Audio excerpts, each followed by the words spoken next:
Wutai memohon kepada ayahnya untuk melepaskan Qingkui. Dia memohon sampai membuat dahinya berdarah. Akhirnya selir Shui datang menemui Raja Li. Dia pun membahas soal dendam masa lalu dengan sukunya. Dia juga berkata orang-orang Cheyenne nunduk dengan raja bukan karena pasukan, namun karena dia adalah Raja Li. Maka orang-orang akan nunduk. Selir Shui meminta lupakan saja masalah dan dendam yang ada, karena dia dan Chao Feng ingin hidup tenang. Menurut raja, apa yang dikatakan selir Shui masuk akal, tapi ratu tidak terima.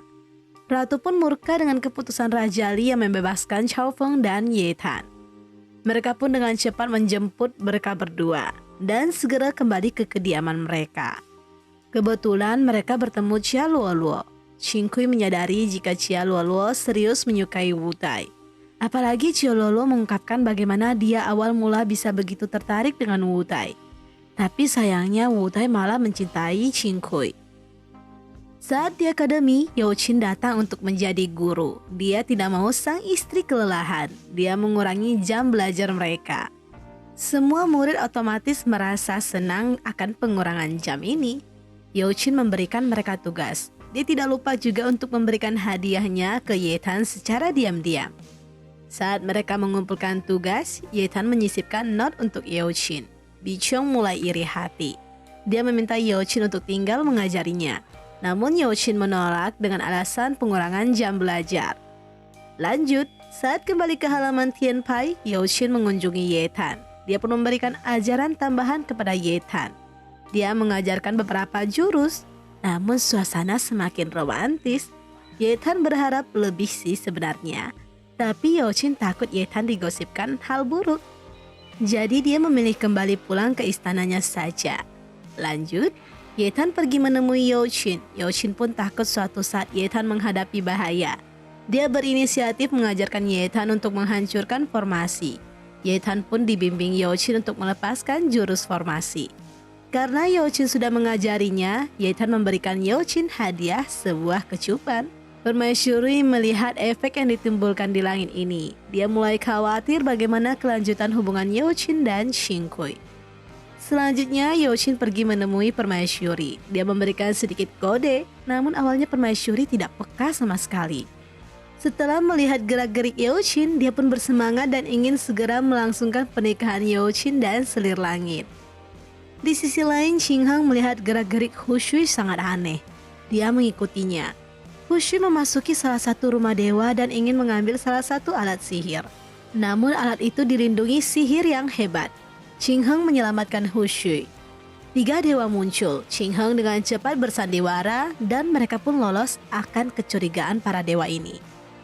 Saat kembali, Hu Shui menjelaskan dan berkata bahwa dia adalah suku Bukit Timur.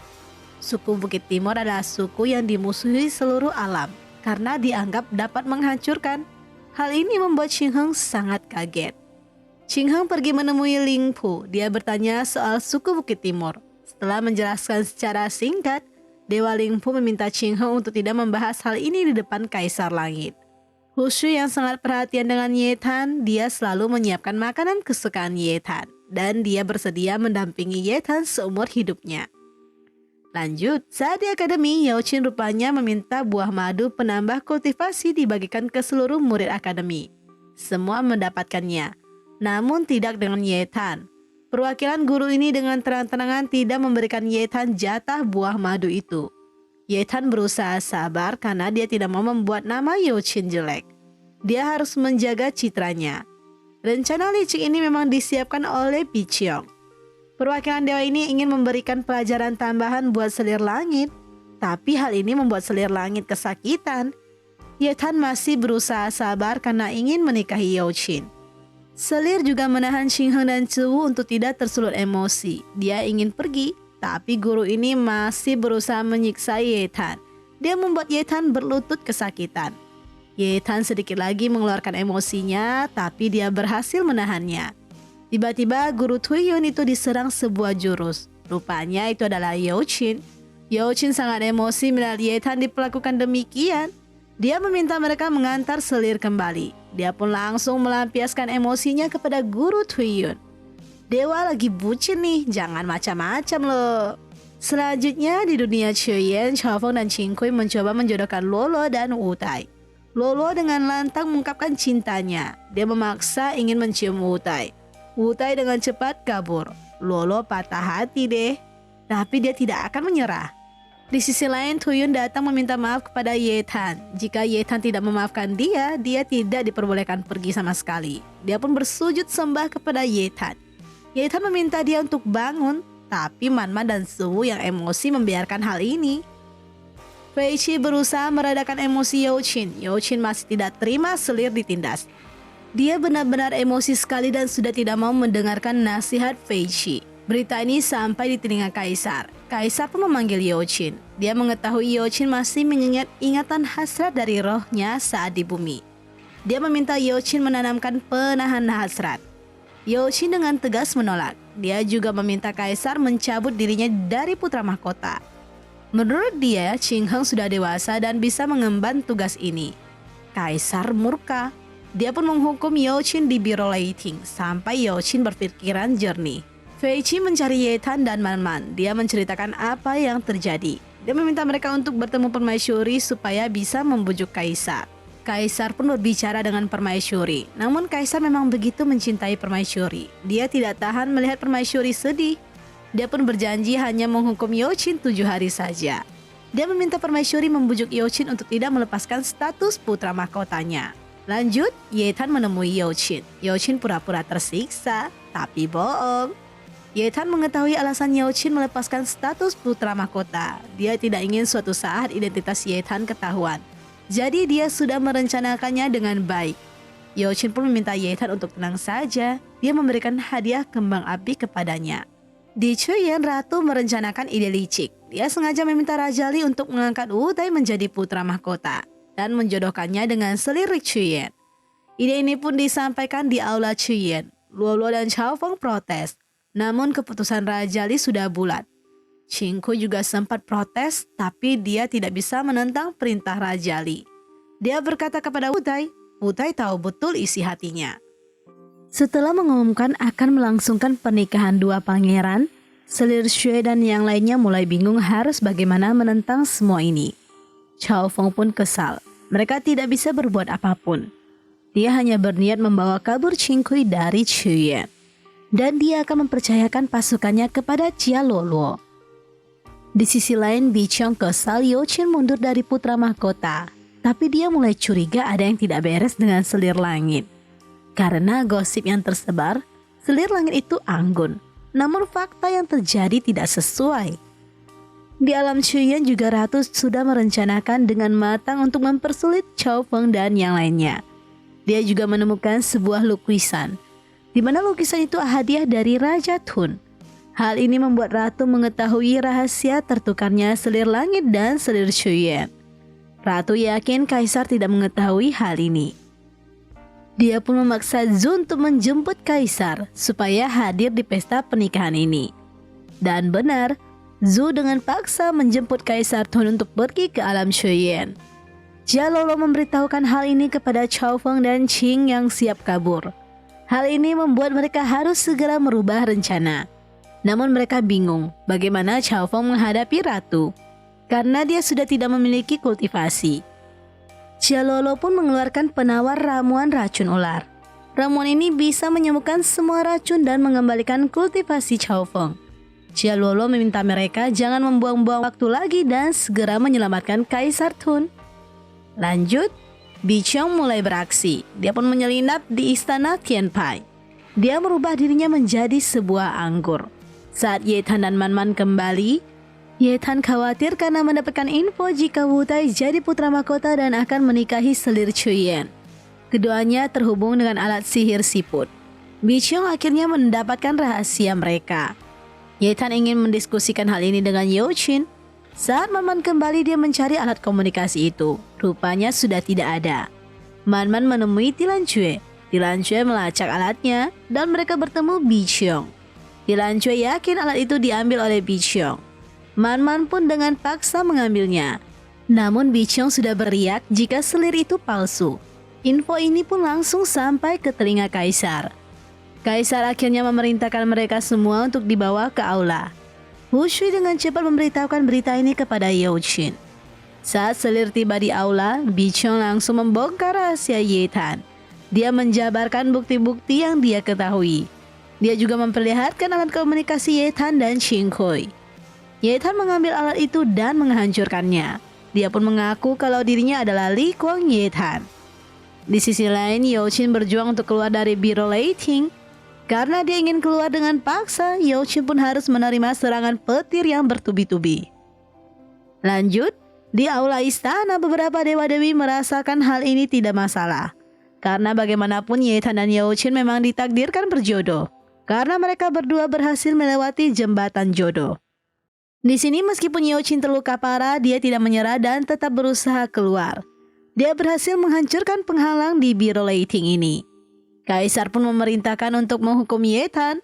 Man Man dan Dilan Cui berusaha menghalangi. Semua memohon untuk supaya Kaisar berbelas kasih. Permaisuri juga berusaha meredakan emosi Kaisar. Akhirnya Yao Qin muncul. Dia akan melindungi dengan seluruh nyawanya. Karena dia merasa sampai saat ini dia bisa hidup itu semua karena Ye Tan. Jadi jika seluruh alam dewa memusuhinya, dia akan mempermasalahkan semua ini.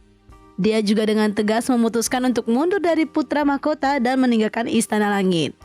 Kaisar kesal, dia menyerang Yao Qin. Dia pun membebaskan mereka dan menganggap Yao Qin bukan putranya lagi. Ratu Iblis ingin segera membalas dendam akan kematian anaknya. Raja pun memerintahkan pengawal untuk menemukan Chao Feng dan memenggal seluruh bawahan Chao Feng. Ye Tan terlihat sedih. Dia memikirkan 3 roh dewa yang pernah melalui senang sedih bersama dia saat di bumi. Yao Qin yang berada di sana mengubah lampion-lampion itu menjadi kelopak bunga. Hal ini membuat Ye Tan mengira mereka masih ada. Yao Qin akhirnya menghampiri Ye Tan dan berkata kalau dia sebenarnya mengingat semua kenangan mereka. Dia menyembunyikannya dari ayahnya. Karena dia tidak mau ayahnya mengetahui kalau dia masih menyimpan ingatan hasrat dewa. Jika ayahnya mengetahui hal itu, dia akan mencari segala cara untuk membuat Yao Qin melupakan segalanya.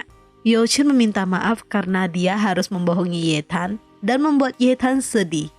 Dia pun menyatakan perasaannya. Ye Tan takut Yao Qin ingat soal isi surat yang dia berikan saat di bumi. Yao Qin tidak peduli siapa Ye Tan.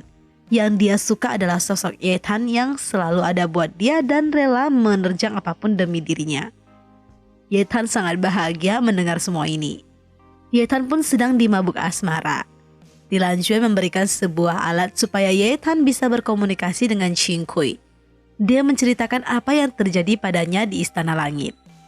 Qin Heng datang. Man Man memberikan kode supaya Ye Tan tidak diketahui sedang berkomunikasi dengan Qin Kui. Qin Heng mengira Ye Tan masih marah padanya perihal masalah roh dewa. Namun Ye Tan keluar dan menyapa Qin Heng. Dia berkata kalau dia sudah tidak marah sama sekali. Ye Tan pun dengan semangat mau berdandan karena dia harus bertemu Yao Qin. Di sisi lain Yao Qin juga sedang berbunga-bunga. Fei Qi pengawalnya sampai bingung melihat tingkah Yao Qin yang berbanding terbalik saat dia jatuh cinta. Saat dia berniat pergi, rupanya ayahnya mengirim seorang jenderal untuk mengawasi gerak-gerik Yao Qin. Yao Qin pun mencari berbagai cara untuk menghindari kesuruhan ayahnya ini. Yao Qin pergi menemui Ye Tan. Ye Tan hampir terjatuh dan akhirnya mereka berdua berpelukan. Yao Qin menjadi seorang pria yang sangat bucin parah kepada Ye Tan. Namun jenderal penguntit muncul lagi. Akhirnya Yao Qin meminta Ye Tan untuk kerjasama dengannya. Ye Tan memang pandai dalam melakukan hal-hal nakal. Dia dapat dengan alami mengikuti akting Yao Qin. Jenderal pun akhirnya mengira kalau Yao Qin masih seperti yang dulu. Yao Qin memerintahkan jenderal ini untuk menyiapkan makanan untuk selir langit. Mereka berdua pun terbebas dari penguntit ini. Yao Qin dan Ye Tan mencuri telur bangau. Dewi pelindung telur itu membuat pengaduan. Namun Ye Tan dengan santai muncul kalau dia sudah menyiapkan telur pindang. Yao Qin jadi bingung bagaimana menghadapi aduan-aduan dewa-dewi ini. Ye Tan dengan cepat berakting lagi dan memberikan kode supaya Yao Qin bekerja sama. Kode pun tersampaikan. Yao Qin pun akting marah-marah dengan Ye Tan. Mendengar Yetan dimarah dan dihukum, dewa-dewi ini jadi tidak tega dan melihat Yetan dihukum dengan kejam. Mereka pun tidak mempermasalahkan hal ini lagi. Saat keduanya asik bucinan, jenderal datang lagi. Mereka menyembunyikan kenakalan mereka. Jenderal mencium aroma yang aneh, tapi Youchin dengan cepat mengalihkan pembicaraan. Jenderal berkata jika Bichong mengundang Youchin hadir di pesta ulang tahunnya. Setelah selesai menyampaikan berita, Pei Qi datang memberikan tugas kepada jenderal supaya jenderal tidak mengganggu kedua orang ini berkencan. Youchin awalnya ragu mau ke pesta ulang tahun Bichong, namun Yetan memintanya tetap pergi. Hasrat pelit Youchin masih sangat melekat. Dia pun berniat menghadiahkan sup telur pindang ini sebagai hadiah ulang tahun untuk Bichong. Saat mereka menuju ke pesta ulang tahun Bichong, Bichong sangat menyambut kedatangan Youchin. Dia bahagia menerima hadiah dari Youchin, meskipun awalnya sempat bingung apa yang dibawa Youchin. Setelah Yetan menggunakan sedikit trik mulut manis, Bichong pun menerima dengan bahagia. Bichong di sini ingin memamerkan keahliannya saat bermain alat musik bersama Youchin. Keduanya pun nampil bersama. Keselarasan mereka berdua dipuji para tamu undangan. Bichong merasa dialah pasangan serasi Youchin. Zuwei mencium bau-bau pamer dari Bichong. Dia tidak mau kakak iparnya kalah. Putri Qingkui memang terkenal sangat mahir bermain alat musik guqin. Dia pun meminta kakak iparnya maju untuk memainkan alat musik juga. Yetan menolak mati-matian karena dia tidak bisa sama sekali. Namun Ziwu memaksa. Yetan sudah mencapai jalan buntu, dia pun memainkannya. Tapi suara yang keluar adalah suara sumbang dan tak terarah. Semua kaget mendengar permainan Yetan. Hal ini membuat Bichong sedikit mencurigai Yetan. Youchin diminta menilai permainan Yetan. Youchin bingung harus berkomentar apa. Dia pun sembarangan melontarkan komentar, sehingga orang-orang pun tertawa. Youchin panik, dia takut Yetan memarahinya. Rupanya Yetan malah bangga dengan Youchin karena ide jenius Youchin membuat Yetan tidak dicurigai dengan yang lainnya. Youchin dengan cepat memeluk Yetan dan bersyukur Yetan tidak marah sama sekali. Yetan berpikir mulai sekarang dia harus lebih berhati-hati karena dia takut identitasnya terbongkar. Di sisi lain, Haichao menyembunyikan sesuatu. Dia tidak mau mengganggu kebahagiaan Chao Feng dan keluarganya. Shushui ingin memberitahukan Chao Feng, tapi ditahan oleh Haichao. Chao Feng mengetahui ada yang tidak beres. Dia pun mengambil kertas informasi yang ada di baju Haichao. Saat dia membacanya, dia akhirnya kepikiran. Karena anak-anak buah yang berada di Shuyan terancam akan dipenggal oleh Raja Li. Hal ini membuat dia ragu untuk pergi bersama ibu dan Qingkui ke Lembah Putih. Chao Feng pun meninggalkan Qingkui. Dia ingin kembali ke alam Shuyan. Di sisi lain, Putri Yetan berusaha menjaga sikap di alam langit. Youchin tidak suka Yetan seperti itu. Karena yang dia cintai Yetan, bukan selir langit yang harus bisa segalanya. Dia tetap ingin Yetan menjadi diri sendiri. Dia pun sudah tidak tahan. Dia meminta Pei Qi menahan jenderal. Dia mengunjungi Yetan dan membawa Yetan pergi menemui tiga dewa. Tiga dewa itu awalnya menyembunyikan Mahyong mereka. Namun Yetan berkata kalau mereka akan join bermain bersama mereka. Mereka bertiga kaget Youchin malah mau ikut main. Youchin dan Yetan akting pura-pura tidak bisa main. Padahal saat dia sebagai Xiaomei, dia sangat ahli bermain judi. Dewa-dewi ini pun tertipu dan merasa jika permainan ini akan sangat seru. Mereka yakin bisa menang telak dari Youchin. Di sisi lain, Qingkui menyadari Chao Feng kembali ke alam Shuyan. Dia meminta Haichao mengirimnya ke sana. Dia akan ke alam Shuyan menyelamatkan Chao Feng. Haichao memberikan penghormatan dan mengirim Qingkui pergi. Chao Feng yang sudah tiba di alam Shuyan ingin dibunuh oleh Si Zhu, namun diselamatkan oleh Wu Tai. Chao Feng menemui Raja Li dan Raja Li ingin membunuh Chao Feng. Qingkui yang sudah tiba di Shuyan dengan cepat ingin menyelamatkan Chao Feng. Wu Tai menahannya, namun Qingkui tetap memaksa masuk. Saat dia bertemu Raja Li, dia pun menceritakan apa yang sebenarnya terjadi. Dan Qingkui dengan lantang berkata, jika kematian Ting Yun itu semua dikarenakan Raja Li. Karena dialah yang membuat anaknya saling berebut kekuasaan. Dan mereka bisa mati di tangan Youchin. Ratu merasa itu semua adalah fitnahan. Ratu tetap mendesak raja membunuh mereka. Wu Tai memohon kepada ayahnya untuk tidak menyakiti Qingkui. Akhirnya raja hanya memerintahkan mereka berdua untuk dikurung selamanya. Ye Tan dan Yao Qin menang banyak saat melawan Dewa Dewi. Mereka pun berencana membagi barang-barang itu. Mereka menggunakan kesempatan pernah dan tidak pernah. Namun Yao Qin mendengar semua kisah hidup Ye Tan saat berada di bumi. Akhirnya tahu betapa tersiksanya Ye Tan menjalani hidup, di mana hari-hari dia terus dihukum dan disiksa oleh ayahnya. Yao Qin sedih mendengar hal itu. Akhirnya semua barang ini menjadi milik Ye Tan. Ye Tan meminta Yao Qin jangan sedih. Semua itu juga sudah berlalu baginya. Dia pun meminta sesuatu lagi dari Yao Qin, yaitu menambah ilmu. Yao Qin pun meminta Ye Tan untuk menghadiri akademi. Ye Tan yang memang suka belajar, tentu saja senang kalau dia bisa mengikuti akademi. Kesepakatan pun dibuat. Meskipun Yao Qin sedih waktu dia bertemu dengan Ye Tan akan berkurang, tapi Ye Tan merayu Yao Qin dengan berkata akan terus memikirkan Yao Qin. Saat Ye Tan pergi ke akademi, dia dibuat kaget akan kemunculan Tilan Cue. Rupanya Tilan Cue diundang oleh guru untuk mengikuti akademi di Istana Langit.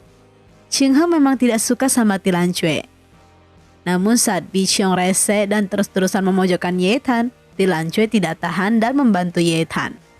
Bi Qiong pun menghina Tilan Cue. Qing He tidak terima dan balik membela Tilan Cue. Ye Tan dan yang lainnya kaget melihat Qing He membela Tilan Cue. Bi Qiong pun kalah telak. Cao Feng dan Qin Kui ditahan di penjara.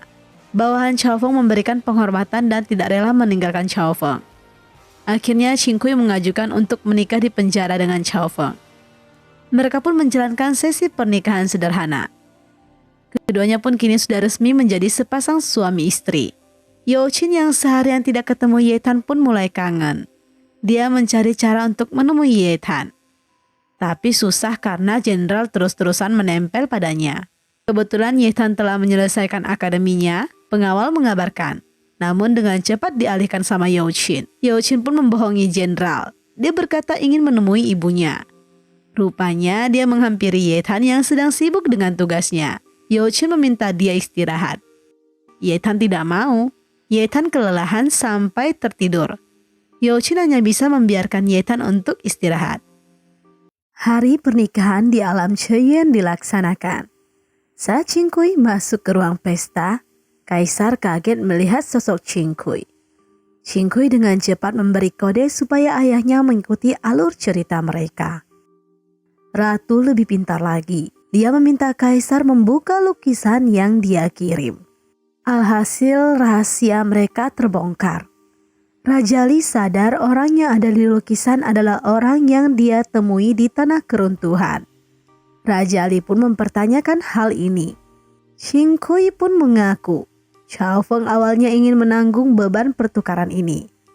Namun Qin Kui berbohong jika pertukaran ini terjadi karena Ting Yun yang menukar tandu mereka.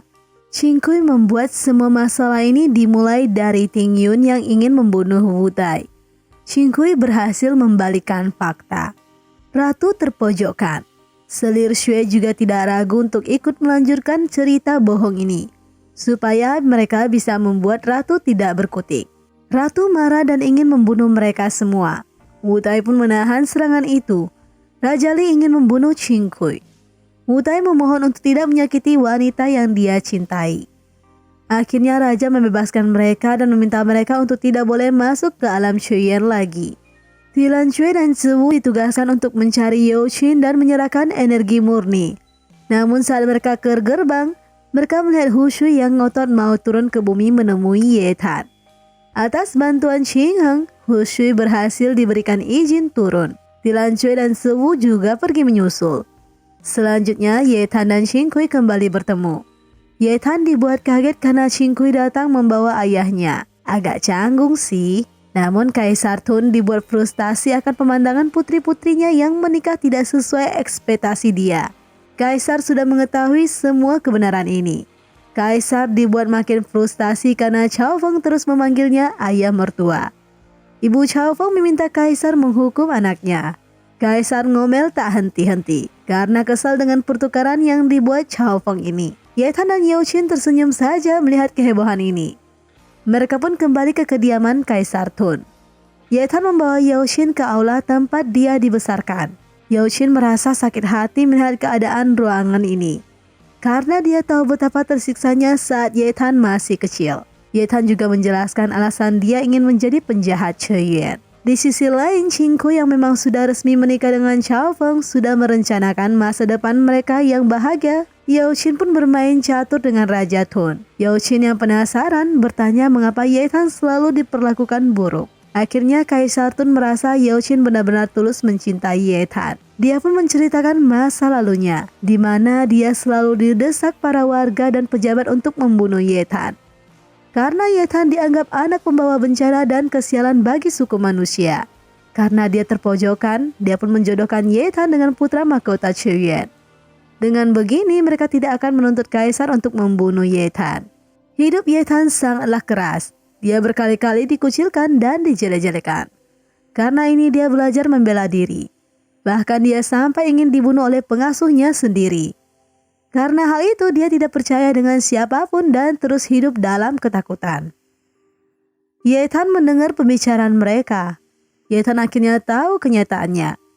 Kaisar Tun selama ini sengaja tidak memperdulikan Ye Tan karena dia tidak mau para pejabat terus-terusan mendesak dia merelakan Ye Tan. Dia tidak mau kehilangan Ye Tan. Dia pun akhirnya mengungkapkan bahwa dia selama ini selalu menyediakan hadiah untuk Ye Tan di saat mereka ulang tahun. Namun dia tidak bisa menyerahkan hadiah itu. Dia hanya bisa diam-diam menyembunyikan hadiah itu di bawah altar ibu mereka. Ye Tan memberanikan diri ke altar ibunya. Dan benar, Kaisar selama ini menyimpan banyak hadiah untuk dirinya. Dia menangis bahagia melihat hadiah-hadiah yang selama ini ayahnya sembunyikan untuk dirinya. Rupanya ayahnya selama ini sangat menyayanginya. Hanya saja tidak bisa dia ungkapkan. Yaoxin pun membalas dendam Ye Tan. Karena selama ini penasihat negara selalu memojokkan Ye Tan sebagai anak pembawa sial. Yaoxin mengubah bentuk bintang penasihat ini menjadi bintang kesialan. Selanjutnya Ye Tan dan Qingku bersama menemui ayahnya. Kini mereka pun melupakan masa lalu dan menjadi ayah anak yang akur. Kebahagiaan tiada taranya. Kini Ye Tan bisa merasakan kasih sayang ayahnya secara langsung. Mereka pun terlihat asik menceritakan kisah mereka saat mereka di alam yang berbeda. Ye Tan dan Qingku memutuskan untuk tinggal di alam binatang. Karena mereka tidak mau ayahnya didesak para pejabat untuk mengusir Ye Tan. Kaisar Tun tidak peduli dengan omongan orang. Dia rela menutup telinga asalkan dia bisa bersama kedua putrinya. Dia tidak mau melepaskan kebersamaan ini. Tapi Ye Tan dan Qingku sudah memantapkan hati. Mereka tidak mau menyulitkan ayahnya. Kaisar pun tidak bisa memaksa lagi dan menyetujui keputusan kedua putri cantiknya ini. Asalkan mereka bahagia, dia akan mendukung mereka. Mereka pun berpamitan meskipun tidak rela.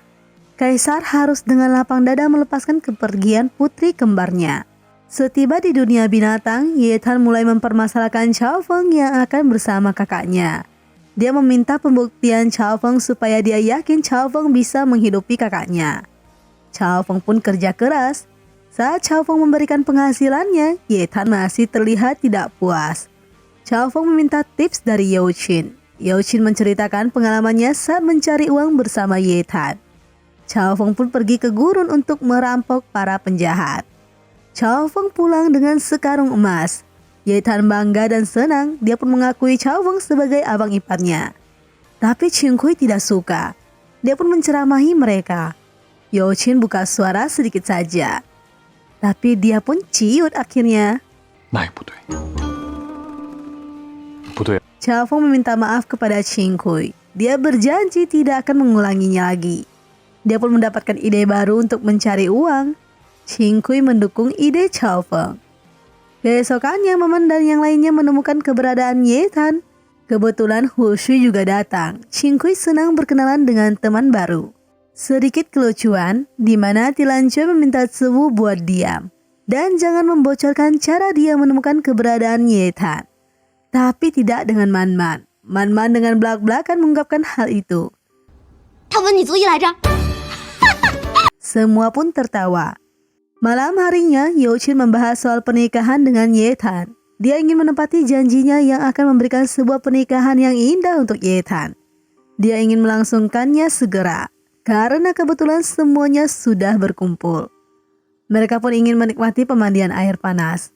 Namun Chaofeng dan Qingkui juga datang. Adegan romantis mandi bersama pun buyar. Yetan yang terlihat sangat bahagia memberitahukan Qingkui kalau dia akan segera menikah dengan Youqin. Selanjutnya Yetan dan Youqin melakukan pesta pernikahan yang sederhana dan hanya dihadiri orang-orang terdekat mereka. Mereka pun melakukan penghormatan suami istri dan Youqin memberikan kecupan manis untuk istrinya. Kebahagiaan bertambah di mana permaisuri mengirimkan hadiah dari istana langit, yaitu berupa pelangi yang indah. Yetan sangat bahagia karena selama ini permaisuri sangat menyayanginya seperti anak kandung. Di sisi lain, Tilanjue mengungkapkan isi hatinya. Zhu yang memang sudah menyukai Tilanjue tentu saja menyambut cinta Tilanjue. Tapi sepertinya di sini Hu Shui menyembunyikan sesuatu dari kakak beradik ini. Kesedihan masih terasa oleh Ratu Iblis yang gagal membunuh Chaofeng dan yang lainnya. Dia terus-terusan meratapi cermin yang memperlihatkan muka putranya. Zhu masih ingin membantu Ratu balas dendam. Dia berjanji akan membunuh orang-orang terdekat Youqin dan Chaofeng. Ratu pun mentransfer kekuatannya kepada Zhu. Zhu pun turun ke dunia binatang merencanakan rencana busuk. Dia memang dengan sengaja membuat orang-orang beramai-ramai mendaftar di balai pengawal Chaofeng. Man-man memberitahukan hal itu kepada Chaofeng. Chaofeng dengan cepat menyeret Youqin untuk menemaninya pergi. Saat para suami pergi, Zhu memanfaatkan kesempatan ini. Dia menyerang putri kembar. Man-man dan Hu Shui dan Yetan harus bertarung untuk bertahan. Man-man sengaja mempersulit Zhu. Namun Man-man akhirnya tercekik oleh Zhu. Yetan tidak tinggal diam. Dia dengan cepat membantu Man-man. Namun Yetan juga tidak sanggup. Man-man melihat Yetan dalam bahaya. Dia pun menahan serangan dari Zhu. Man-man pun tercekik kembali. Hu Shui tidak punya pilihan lain. Dia mengeluarkan sebuah ranting dan mengaktifkan sebuah kekuatan, di mana kekuatan ini menarik Qingkui dan Yetan bersamaan. Youqin dan Chaofeng yang tidak mengetahui apapun bahagia karena balai banyak pengunjung. Namun Youqin merasa ada yang aneh. Youqin tahu mereka dijebak dan dialihkan. Mereka berdua segera pergi. Hu Shui meminta Yetan menarik tangan Zhu. Setelah Yetan berhasil menarik Zhu, tiba-tiba kekuatan jahat Zhu tertarik oleh tubuh Yetan. Youqin dan Chaofeng tiba. Zhu berhasil melarikan diri. Hu Shui dengan cepat meminta mereka tidak boleh membiarkan Zhu lolos. Tapi Man-man sudah tidak bisa diselamatkan. Yetan sangat sedih. Padahal Yetan sudah menyiapkan surprise buat Man-man. Man-man tahu Yetan selama ini adalah orang yang membuat dia bahagia. Dia meminta Yetan hanya boleh bersedih selama 3 hari setelah kepergiannya. Chaofeng sudah kembali, namun dia gagal menangkap Zhu. Tilanjue kaget melihat Man-man terluka. Dia juga turut sedih Man-man sudah tiada. Dia sangat marah kepada Chaofeng.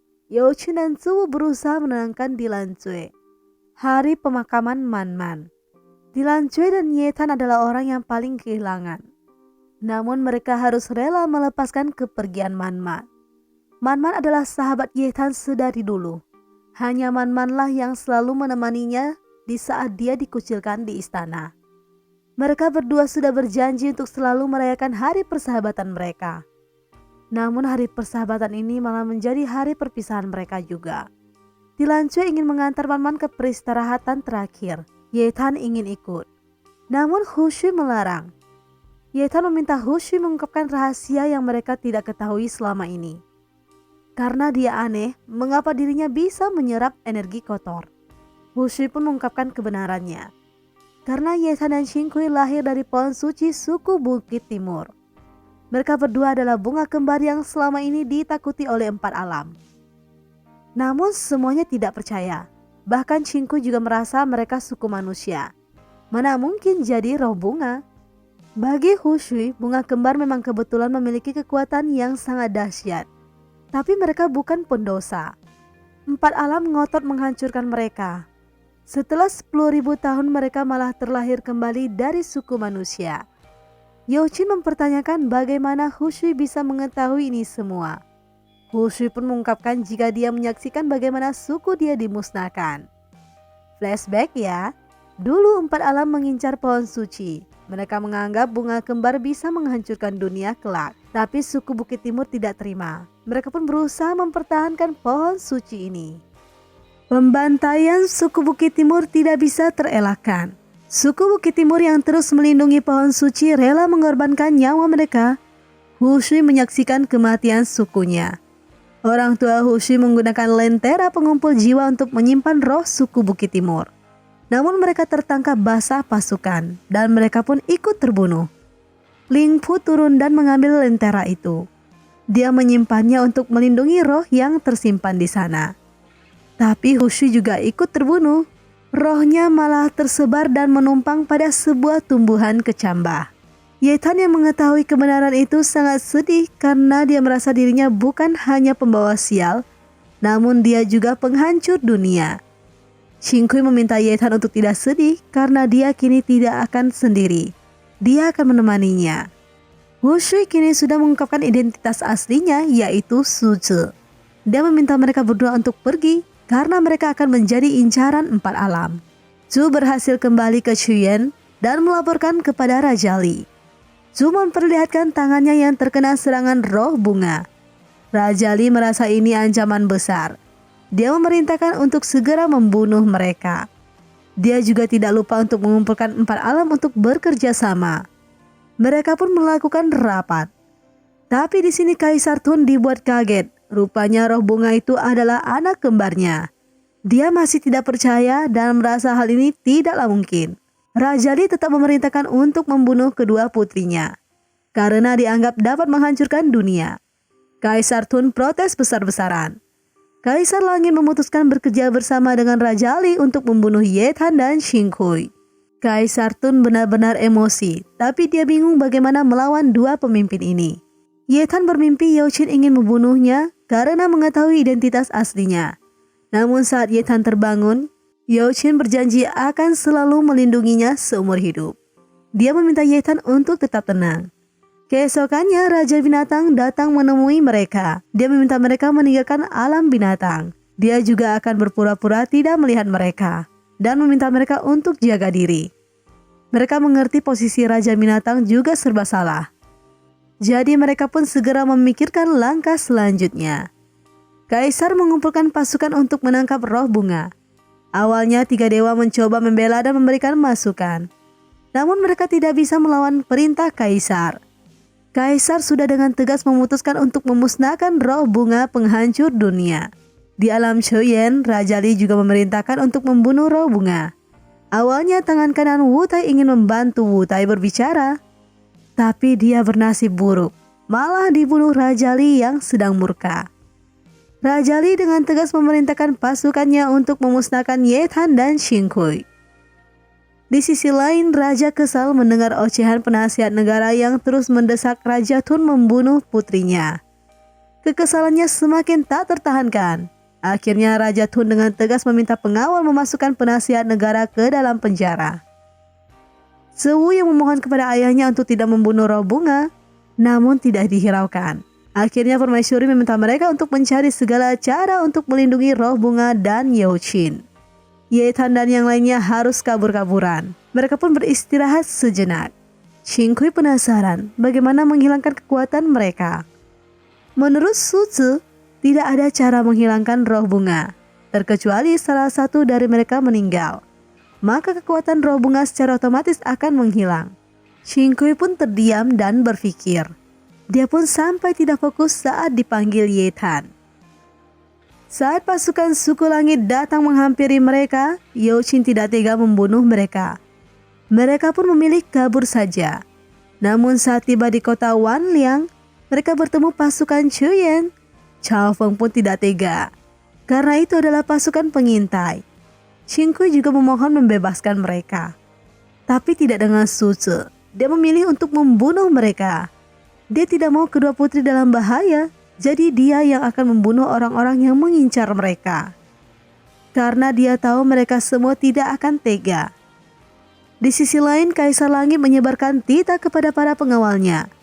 Jika dalam 3 hari roh bunga tidak menyerahkan diri, dia akan menghancurkan suku manusia. Kedua putri ini pun mendapatkan informasi itu. Mereka kaget akan perintah Kaisar Langit yang ingin meratakan istana Kaisar Tun. Yetan hampir terbawa emosi. Suzu merasa ini memang keinginan Kaisar Langit untuk menjebak mereka, supaya mereka menyerahkan diri. Kini mereka berada di jalan buntu. Kaisar Langit menepati janjinya dengan mengepung istana Kaisar Tun.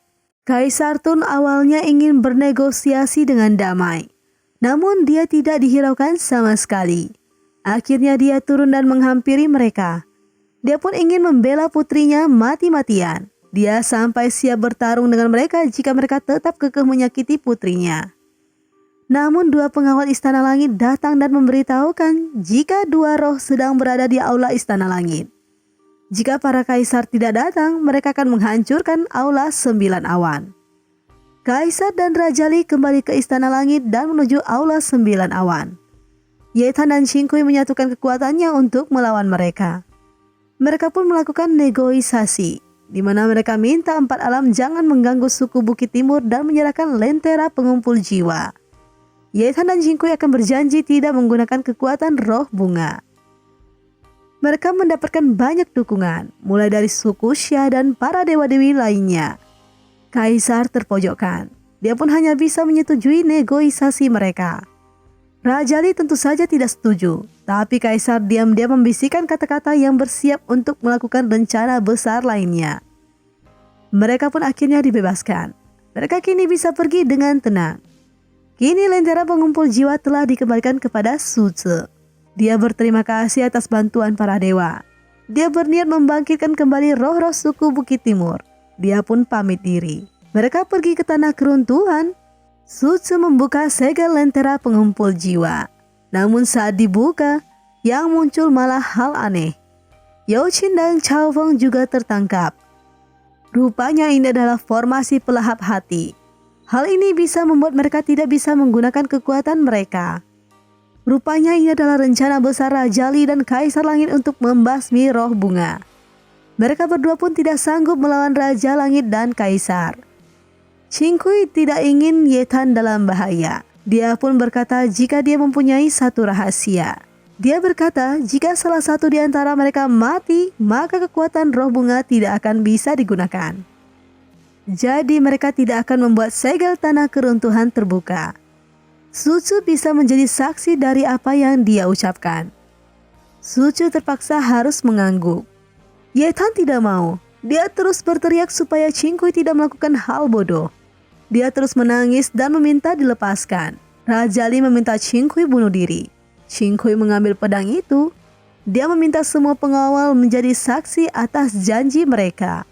Jika Raja dan Kaisar tidak menepati janji mereka, dia minta para saksi untuk menyebarkan informasi ini ke seluruh 4 alam. Qingkui mengucapkan salam perpisahannya kepada Yetan. Kepada suaminya Chao Feng, dia merasa bahagia selama ini dia bisa bersama Chao Feng. Tidak lama dia pun menyayat lehernya. Qingkui pun meninggal dunia. Roh dia pun ikutan lenyap dari tanah keruntuhan. Yetan ingin balas dendam. Dia berusaha mengeluarkan kekuatannya. Tapi dia telah kehilangan kekuatan dan menjadi manusia fana. Kaisar melepaskan formasi. Yao Qin yang marah ingin mengeluarkan kekuatannya. Namun juga tidak bisa. Dia pun memindahkan Yetan dan Suzu ke tempat lain. Dan dia pingsan. Kaisar Tun dan Selir Xue kaget mendengar kabar ini. Suzu menceritakan keadaan mereka semua. Selir Xue khawatir terjadi sesuatu pada putranya. Saat Yetan siuman, dia masih tidak percaya kalau Qingkui sudah tiada. Dia masih ingin melukai dirinya supaya bisa berkomunikasi dengan Qingkui. Di istana Kaisar Langit menanamkan pelupa ingatan kepada Yao Qin. Hal ini terlihat oleh permaisuri. Kaisar mengancam seluruh dewa tidak boleh mengungkit masa lalu Yao Qin. Jika mereka mengungkit, Kaisar tidak segan untuk membunuh mereka semua. Kaisar memang egois. Saat Yao Qin terbangun, dia benar-benar melupakan semua kejadian dan kembali ke dirinya yang dulu. Kaisar Tun berduka atas kepergian Qingkui. Tapi Yetan masih tidak mau percaya kalau kini Qingkui sudah tiada. Selir Xue tidak tahan. Dia ingin ke alam Shuyan untuk menyelamatkan Chao Feng. Hai Chao berjanji dia akan ke alam Shuyan menyelamatkan Chao Feng. Chao Feng dimasukkan ke dalam penjara. Raja Li yang memang sudah berjanji dengan Qing Kui, dia tidak bisa membunuh Chao Feng. Dia memutuskan untuk memenjarakan Chao Feng selamanya. Chao Feng terbangun dan merasa lebih baik dia mati saja daripada dia tersiksa kehilangan Qing Kui. Dia ingin keluar. Kebetulan orang penjara ini adalah orang-orang Chao Feng. Dia merasa Chao Feng jangan keluar dulu. Kekuatannya belum pulih. Tapi muncul Ratu Kejam. Dia memaksa membuka penjara itu. Dia dan Zhu sengaja menyiksa Chao Feng. Zhu ingin segera membalaskan dendam saudaranya kepada Chao Feng. Namun ditahan oleh Ratu. Dia ingin Chao Feng tersiksa kehilangan orang yang dicintainya. Dia menghancurkan bukti cinta Chao Feng dan Qing Kui. Ye Tan yang ingin balas dendam. Ye Tan yakin kalau Su Chu pasti tahu bagaimana cara mengembalikan roh bunga. Su Chu merasa Ye Tan tidak akan sanggup karena rasanya akan sangat menyakitkan. Ye Tan tidak peduli. Dia akan melakukan berbagai cara asalkan dia bisa membalas dendam. Su Chu mengeluarkan akar pohon suci. Hanya menggunakan darah Ye Tan, akar ini akan aktif dan menghisap darah Ye Tan. Sehingga kekuatan roh bunga akan kembali. Ye Tan pun tanpa ragu menyayat tangannya. Tapi Ye Tan merasakan kesakitan yang luar biasa. Dan terlihat tidak sanggup. Su Chu tidak bisa melihat Ye Tan mati. Dia pun membantu Ye Tan dengan menyayat tangannya. Kekuatan roh bunga pun berhasil dibangkitkan. Ye Tan memberikan penghormatan pada altar Qing Kui. Dia juga diam-diam meninggalkan Kaisar Tun. Dia menemui Selir dan yang lainnya. Dia bersiap membantu mereka untuk menghancurkan Chuyen. Dia sudah bertekad untuk membalaskan dendamnya. Ye Tan menuju alam Chuyen dan menghisap seluruh energi jahat. Ye Tan pun sampai di penjara. Zhu kaget melihat Ye Tan memiliki kekuatan roh bunga. Ye Tan tanpa ampun membunuh Zhu untuk membalaskan dendam Man Man.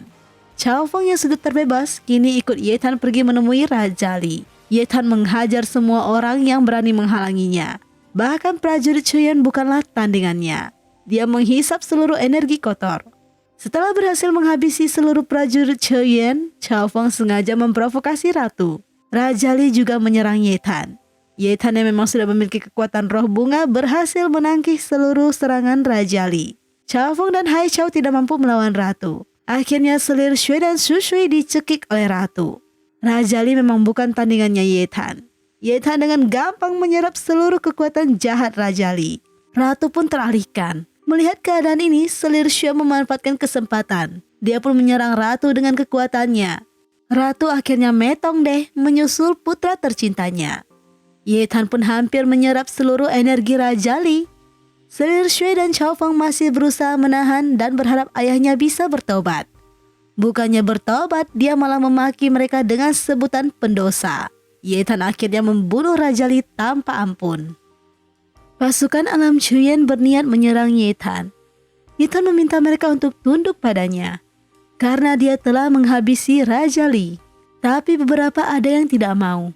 Ye Tan membunuh orang itu tanpa ampun. Wu Tai juga tidak terima ayahnya dibunuh. Dia ingin menyerang Ye Tan. Jalolo berusaha menahannya. Ye Tan pun benar-benar tidak berbelas kasih dan ingin membunuh Wu Tai. Tapi ditahan oleh Chao Feng. Chao Feng merasa selama ini Wu Tai dengan tulus melindungi Qing Kui. Luo Luo pun berlutut dan meminta seluruh pasukan tunduk pada Ye Tan. Mereka semua berharap Ye Tan tidak membunuh Wu Tai. Ye Tan melepaskan Wu Tai dan meminta Wu Tai dibawa ke penjara. Alam Chuyen sudah damai. Ye Tan dan Chao Feng kembali ke tempat di mana tempat itu adalah bukti tanda cinta Chao Feng kepada Qing Kui.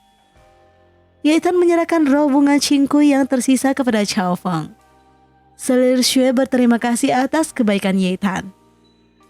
Informasi ini pun sampai ke telinga Kaisar Langit. Kaisar Langit berencana meminta Yao Qin untuk ke Chuyen menyerang Ye Tan. Kaisar menghampiri Yao Qin. Dia menceritakan keadaan Chuyen.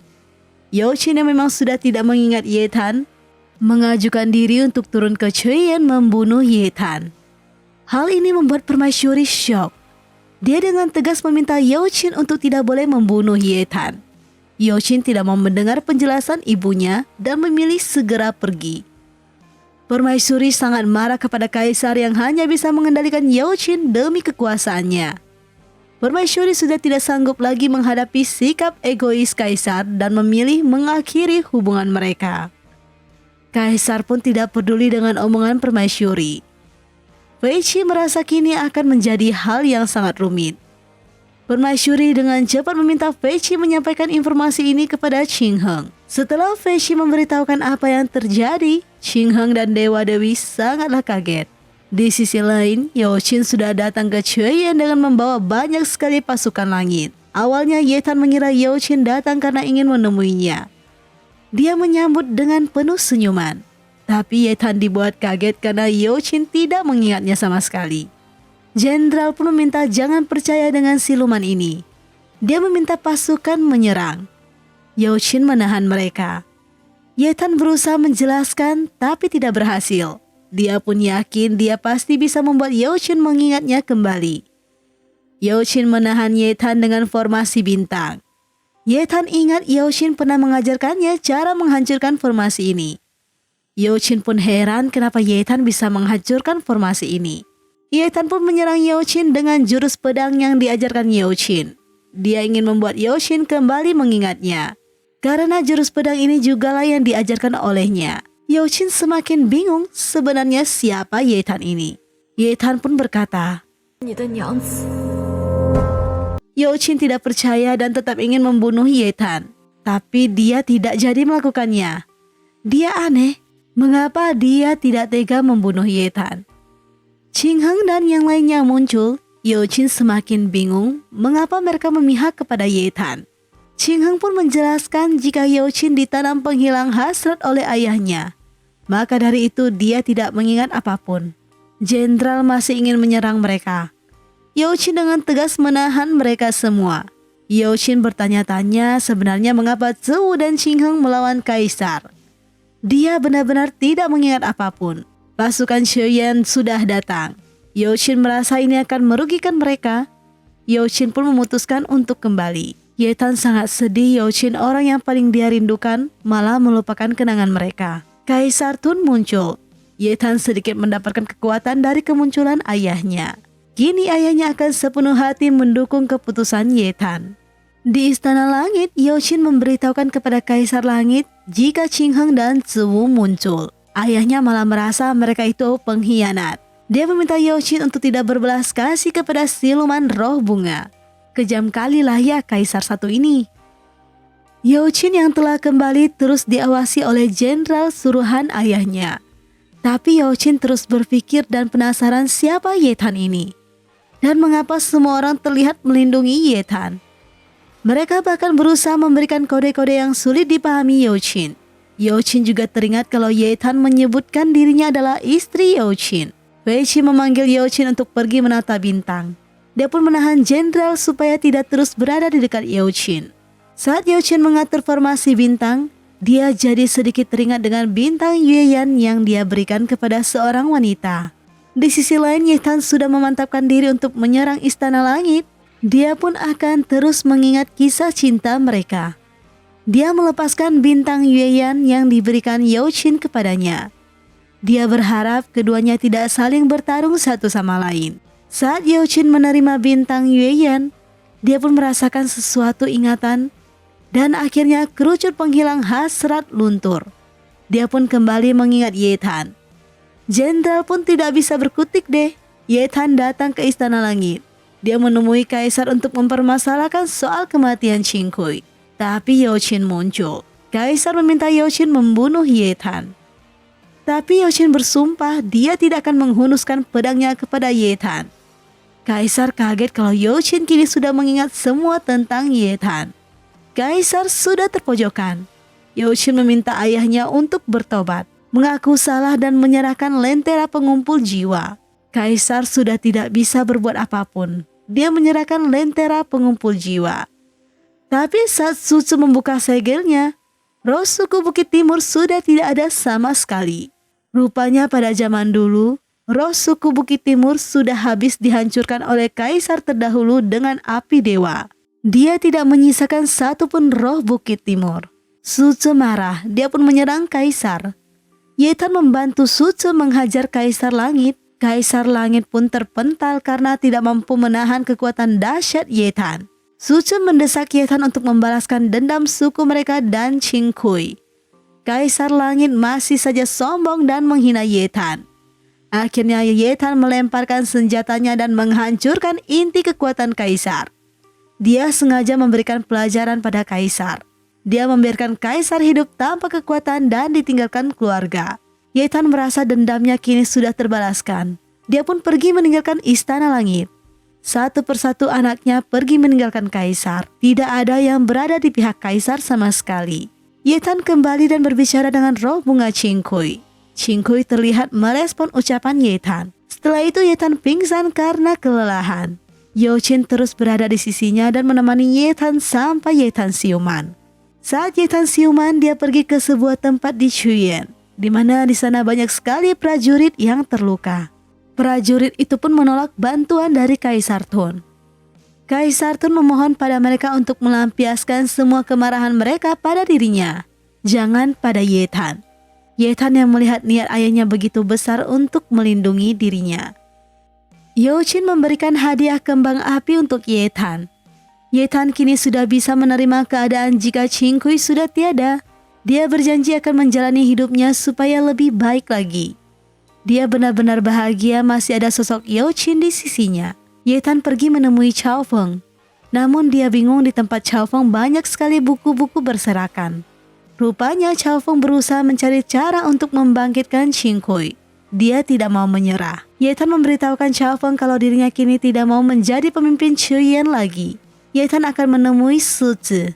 Chao Feng meminta Yetan bertanya kepada Su Zhi apakah ada teknik untuk membangkitkan Qingkui. Yetan bersyukur memiliki Chao Feng yang setulus hati melindungi roh Qingkui. Dia bisa lebih tenang. Su Zhi menemui Yetan. Dia ingin pindah kembali ke tempat semulanya untuk membangun rumah. Yetan pun siap mengantarkan Su Zhi ke tempat asalnya. Su Zhi pergi menemui Chao Feng. Dia berkata ingin mengucapkan perpisahan dengan Qingkui. Dia ingin mengajarkan cara merawat akar pohon suci. Chao Feng tentu saja dengan semangat ingin mengambil kuas dan kertas untuk mencatat cara-caranya. Selanjutnya Chao Feng tertidur. Dia mendengar teriakan Qingkui. Dia kaget akar itu sudah tidak ada roh bunga. Dia memanggil Hai Chao. Hai Chao teringat kalau saat dia menyerahkan kertas dan kuas, dia melihat Su Zhi berdiri di samping roh bunga. Mereka dengan cepat mencari keberadaan Su Zhi, tapi tidak ketemu. Mereka pun panik dan yakin Su Zhi adalah pelakunya. Hai Chao langsung dengan cepat menuju ke Istana Langit dan mengabarkan semua ini pada Youqin. Yetan terlihat mengantar Su Zhi ke tanah keruntuhan. Su Zhi telah memutuskan untuk menjalani kehidupan yang baru di tempat kelahirannya. Mereka berdua pun melakukan pelukan perpisahan. Tapi Su Zhi malah menusuk Yetan. Yetan jadi terikat oleh akar pohon suci. Rupanya Su Zhi sudah membawa roh Qingkui. Hal ini membuat kekuatan kekacauan pun muncul. Su Zhi masih menyimpan dendam yang mendalam pada 4 alam yang telah memusnahkan sukunya. Dia pun membawa Yetan masuk ke dalam pusaran tanah keruntuhan. Youqin dan Chao Feng tiba di tanah keruntuhan. Tanah keruntuhan mulai aktif lagi. Chao Feng yakin kalau Yetan dan roh Qingkui berada di pusaran itu. Youqin dengan cepat ingin masuk ke pusaran itu. Chao Feng dan Hai Chao pun membantu menahan kekuatan dari tanah keruntuhan. Yetan dan Su Zhi berhasil sampai di dasar tanah keruntuhan. Kekuatan jahat terus menyerang Su Zhi. Su Zhi memang berniat menghancurkan dunia. Sedendam itu dia dengan 4 alam. Dia rela mengorbankan nyawanya demi membalas dendamnya. Su Zhi membuka segel tanah keruntuhan. Karena tidak mampu menahan kuatnya kekuatan di tanah keruntuhan, nyawa Su Zhi pun melayang. Karena tanah keruntuhan sudah aktif, bencana alam tidak dapat dihindari. 4 alam terkena efek dari kekuatan tanah keruntuhan ini. Tilan Cui dan yang lainnya datang ke tanah keruntuhan untuk menahan kekuatan supaya tidak terjadi bencana pada alam lainnya. Youqin sudah sampai di dalam tanah keruntuhan. Dia berusaha sekuat tenaga untuk menyelamatkan Yetan. Namun dia kesulitan karena serangan dari kekuatan itu terlalu kuat. Tiba-tiba ikatan tubuh Yetan terlepas. Dan ternyata itu dilakukan oleh roh Qingkui. Yetan dibawa kembali ke ingatan roh pohon suci. Dari sini Yetan mulai tahu asal-muasal roh bunga. Dan fungsi mereka di dunia ini. Rupanya mereka bukanlah penghancur. Justru pohon ini timbul untuk menahan kekacauan yang ada. Tapi disalahartikan oleh 4 alam. Yetan pun paham apa tugas dia selanjutnya.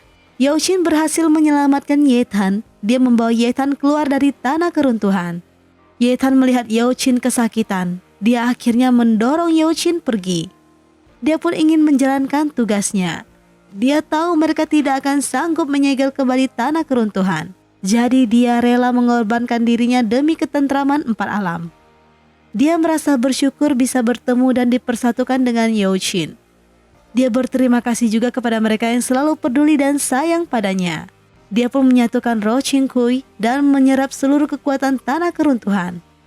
Dan membuat dirinya meledak dengan kekuatan yang sangat dahsyat. Yao Qin pun sedih akan kepergian Ye Tan. Ye Tan muncul dalam ingatan Yao Qin dan mengucapkan salam perpisahan untuk yang terakhir kalinya. Kaisar Tun yang mendapatkan berita itu juga sangat sedih. Dia merasa bangga kepada anaknya.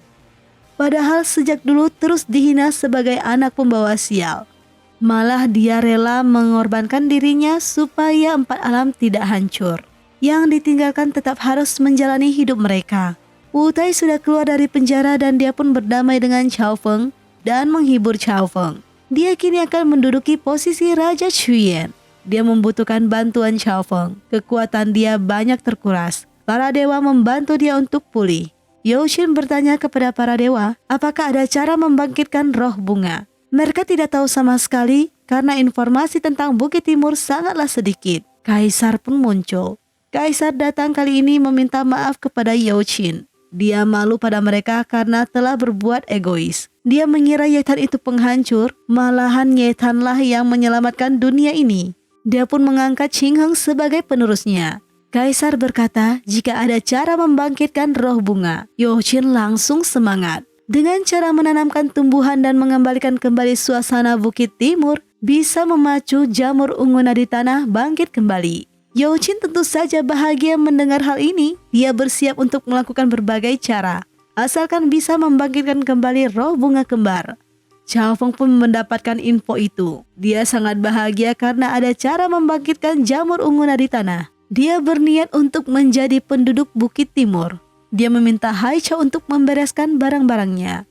Tanah keruntuhan sudah berubah menjadi ladang bunga. Mereka pun sudah menanamkan banyak sekali tumbuhan untuk memacu bangkitnya kembali bunga kembar. Banyak yang mendoakan. Bahkan seluruh alam ikut berpartisipasi untuk menanam tumbuhan dan menanti kebangkitan bunga kembar. Setahun kemudian, semua sudah menjalani hidup dengan sangat bahagia. Zhou sudah menikah dengan Tilan Cui. Permaisuri juga kembali rujuk dengan kaisar. Bahkan Hai Chao pun bersatu dengan Hu Shui. Tidak lupa juga Wu Tai yang kini sudah menerima cinta dari Luo Luo. Bukit Timur juga selalu ramai didatangi oleh para dewa-dewi berserta suku-suku lainnya. Mereka terlihat sangat bahagia melalui hari-hari mereka. Bunga kembar mulai muncul. Yao Qin dan Chao Feng memang tidak akur dan terus bertengkar. Bahkan mereka saling menyerang. Akhirnya bunga kembar mulai tumbuh. Yao Qin dan Chao Feng kini bisa bertemu pasangan mereka masing-masing. Tapi bunga kembar malah berputar-putar saja. Mereka pun mulai panik. Dewa-dewi memberikan solusi. Keduanya pun mengeluarkan darah jantung murni mereka untuk membantu membangkitkan roh bunga ajaib. Dulunya keduanya dihujat dan diincar oleh 4 alam karena dianggap sebagai pembawa kehancuran. Namun merekalah yang berhasil membawa kedamaian bagi 4 alam. Mereka berhasil menjalankan tugas mereka dengan menyegel tanah kehancuran. Kini aura kekacauan sudah berhasil dimusnahkan. Oke gengs, kita sudah mencapai final dari review drama The Starry Love. Terima kasih yang sudah terus ngikutin review dari Cece ya. Jangan lupa untuk like, subscribe, dan komennya ya. Tunggu lagi untuk review drama atau film selanjutnya. Bye-bye.